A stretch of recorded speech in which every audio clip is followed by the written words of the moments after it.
സർവകലാശാലയിൽ തുടരുന്ന പ്രതിസന്ധിയെക്കുറിച്ചാണ് അടുത്തത് നോക്കാൻ പോകുന്നത്. കേരള സർവകലാശാല VC മോഹനൻ കുന്നുമ്മൽ വിളിച്ച യോഗം ബഹിഷ്കരിച്ചിരിക്കുകയാണ്. അധ്യാപകരും അതുപോലെ തന്നെ വകുപ്പ് ഡീനുമാരും NIRF റാങ്കിങ്ങിൽ നില മെച്ചപ്പെടുത്തിയ സർവകലാശാലയിലെ അക്കാദമിക് ടീമിനെ അനുമോദിക്കാനായിട്ടായിരുന്നു യോഗം. 75 പേരിൽ 8 പേർ മാത്രമാണ് യോഗത്തിനെത്തിയത്. അതിനിടെ ഇടഞ്ഞു നിൽക്കുന്ന സർവകലാശാല VCമാരെ ആദരിക്കാൻ ഉന്നത വിദ്യാഭ്യാസ വകുപ്പിന്റെ ക്ഷണവും എത്തിയിട്ടുണ്ട്. ദേശീയ റാങ്കിങ്ങിൽ ഇടം നേടിയ സർവകലാശാല VCമാരെയാണ് ഉന്നത വിദ്യാഭ്യാസ വകുപ്പ് ആദരിക്കുന്നത്. വിജിൻ വായാന്തോട് വിവരങ്ങൾ നൽകും. വിജിൻ, എപ്പോഴായിരുന്നു ഈ യോഗം? ആരൊക്കെയാണ് ഇപ്പോൾ യോഗം ബഹിഷ്കരിച്ചിട്ടുള്ളത്? എന്താണ് അങ്ങനെ ഒരു ബഹിഷ്കരണത്തിലേക്ക് കാര്യങ്ങൾ പോയത്?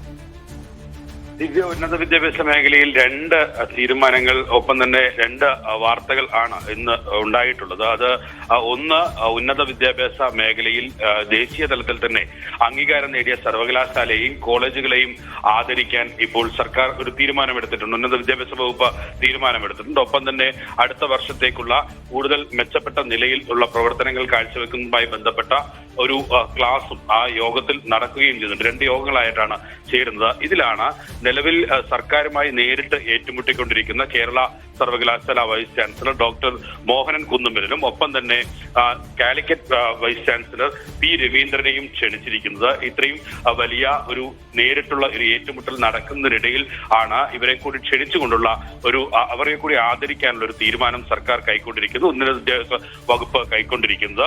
എന്തായാലും മറ്റ് സർവകലാശാലകളെയും ഒപ്പം തന്നെ NIRF-ൽ 5ഉം 6ഉം റാങ്കാണ് കേരള സർവകലാശാലയും ഒപ്പം തന്നെ കുസാറ്റും നേടിയിട്ടുള്ളത്. അതുമായി ബന്ധപ്പെട്ട് അവരെ കൂടി ആദരിക്കുകയാണ്. ദേശീയ തലത്തിൽ NAC-ന്റെയും ഒക്കെ ഉള്ള അംഗീകാരം കൂടി നേടിയ സർവകലാശാലകൾ, കോളേജുകൾ ഉൾപ്പെടെയുള്ളവരെയും ഈ യോഗത്തിൽ ആദരിക്കുന്നുണ്ട്. എന്തായാലും ഉന്നത വിദ്യാഭ്യാസ വകുപ്പ് മന്ത്രി ഉൾപ്പെടെ പങ്കെടുക്കുന്ന പരിപാടിയാണ് ഇത് എന്ന് പറയുന്നത്. അതുമായി ബന്ധപ്പെട്ട് മോഹനൻ കുന്നുമ്മലിൽ നേരത്തെ കേരള സർവകലാശാല പ്രതിസന്ധിയുമായി ബന്ധപ്പെട്ട് ഒരു അനുനയ ശ്രമം ഒക്കെ ഉന്നത വിദ്യാഭ്യാസ വകുപ്പ് മന്ത്രിയുടെ ഭാഗത്തു നിന്ന് നടത്തിയിരുന്നു. പക്ഷേ അതിനൊന്നും മോഹനൻ കുന്നുമ്മൽ വഴങ്ങിയിരുന്നില്ല.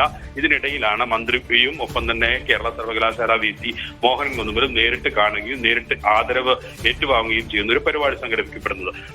അതിന്റെ മറ്റൊരു വിഷയം എന്ന് പറയുന്നത് കേരള സർവകലാശാലയിലെ ഈ 5ഉം 6ഉം റാങ്കിംഗ് നേടിയ NIRF റാങ്കിംഗ് നേടിയ അതുമായി ബന്ധപ്പെട്ട് 5ാം സ്ഥാനത്ത് എത്തിയതുമായി ബന്ധപ്പെട്ട് VC മോഹനൻ കുന്നുമ്മൽ വിളിച്ച യോഗത്തിലാണ് 75ഓളം പേരെ ക്ഷണിച്ച യോഗത്തിൽ വെറും 8 പേർ മാത്രമാണ് യോഗത്തിൽ പങ്കെടുത്തത് എന്നുള്ളതാണ്. അതാണ് കേരള സർവകലാശാലയിൽ VCക്കെതിരെ ഉയരുന്ന പ്രതിഷേധം. അത് ഉദ്യോഗസ്ഥ തലത്തിലും ഒപ്പം തന്നെ അധ്യാപക തലത്തിലും ഒപ്പം വകുപ്പ് മേധാവി തലത്തിലും ഒക്കെ VCക്കെതിരായ വലിയ പ്രതിഷേധം നിലനിൽക്കുന്നു എന്നതിന്റെ കൃത്യമായ സൂചനയാണ്. അദ്ദേഹം വിളിച്ചു ചേർത്ത യോഗത്തിൽ ഈ വകുപ്പ് മേധാവിമാർ പങ്കെടുക്കാത്ത CPM അനുകൂല സംഘടനകൾക്ക് CPM തന്നെ നിർദ്ദേശം നൽകിയിരുന്നു പരിപാടിയിൽ പങ്കെടുക്കേണ്ടതില്ല എന്ന്. അല്ലാത്ത ഈ വകുപ്പ് മേധാവികളും പങ്കെടുത്തില്ല എന്നുള്ളതാണ്. അതിന് കാരണം പറയുന്നത് ഈ VCയുടെ ഒരു ഇടപെടലിന്റെയും ഭാഗമായിട്ടല്ല സർവകലാശാല ഈ നേട്ടം കൈവരിച്ചിട്ടുള്ളത്. അതുകൊണ്ട് തന്നെ VCക്ക് അതിൽ ഒരു അനുമോദന ചടങ്ങ് നടത്താനുള്ള ഒരു അധികാരവും ഇല്ല എന്നാണ് ഈ ഉദ്യോഗസ്ഥരും വകുപ്പ് മേധാവികളും ഉൾപ്പെടെയുള്ളവരും അധ്യാപകരും ഒക്കെ വ്യക്തമാക്കുകയും ചെയ്യുന്നത്. അങ്ങനെ ഈ വലിയ ഒരു നേട്ടം കൈവരിക്കുന്നതിനിടയിലും ഒരു കല്ലുകടിയായി VC വിളിച്ച യോഗം മാറി എന്നുള്ളതാണ് മറ്റൊരു വാർത്ത.